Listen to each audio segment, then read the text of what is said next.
Hi, today I'm going to be reading to you one of my favorite books called Elmer, and it's written by David McKee.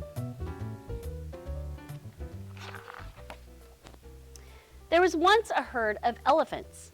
Elephants young, elephants old, elephants tall or fat or thin.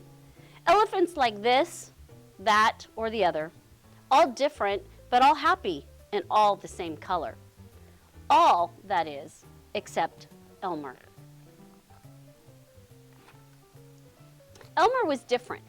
Elmer was patchwork. Elmer was yellow and orange and red and pink and purple and green and blue and black and white. Elmer was not elephant color. It was Elmer who kept the elephants happy. Sometimes he joked with the other elephants, and sometimes they joked with him. But if there was even a little smile, it was usually Elmer who started it. One night, Elmer couldn't sleep for thinking, and the think that he was thinking was that he was tired of being different. Who ever heard of a patchwork elephant, he thought. No wonder they laugh at me. In the morning, before the others were really awake, Elmer slipped away quietly, unnoticed. As he walked through the jungle, Elmer met other animals. They always said, "Good morning, Elmer," each time. And Elmer smiled and said, "Good morning." After a long walk, Elmer found what he was looking for. A large bush covered with berries, a large bush covered with elephant-colored berries. Elmer caught hold of the bush and shook it so that the berries fell on the ground. Once the ground was covered with berries, Elmer laid down and rolled over and over. He rolled this way and that way and back again. Then he picked up bunches of berries and rubbed himself all over, covering himself with berry juice until there wasn't a sign of any yellow, orange, red, pink, blue, purple, or green, or black, or white. When he had finished, Elmer looked like any other elephant. After that, Elmer set off back to the herd. On the way, he passed all the other animals again. This time, each one said to him, "Good morning, elephant."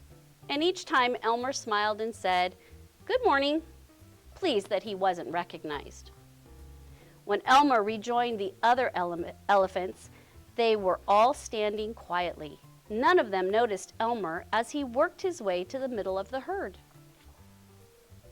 After a while, Elmer felt that something was wrong. But what? He looked all around. The same old jungle, the same old bright sky, the same old rain cloud that came over from time to time, and lastly, same old elephants. Elmer looked at them. The elephants were standing absolutely still. Elmer had never seen them so serious before. The more he looked at the serious, silent, still standing elephants, the more he wanted to laugh. Finally, he could bear it no longer. He lifted his trunk and at the top of his voice shouted, "Boo!"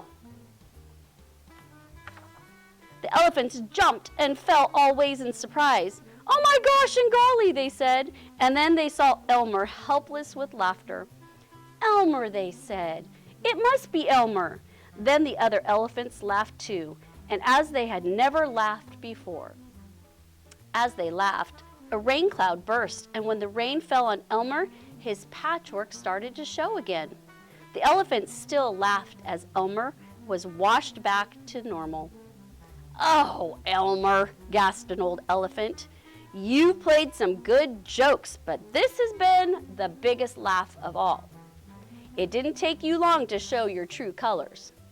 "We must celebrate this day every year," said another elephant. "This will be Elmer's Day. All elephants must decorate themselves, and Elmer will decorate himself elephant color." That is exactly what the elephants do. On one day a year, they decorate themselves and parade. On that day, if you happen to see an ordinary elephant color, you will know it must be Elmer.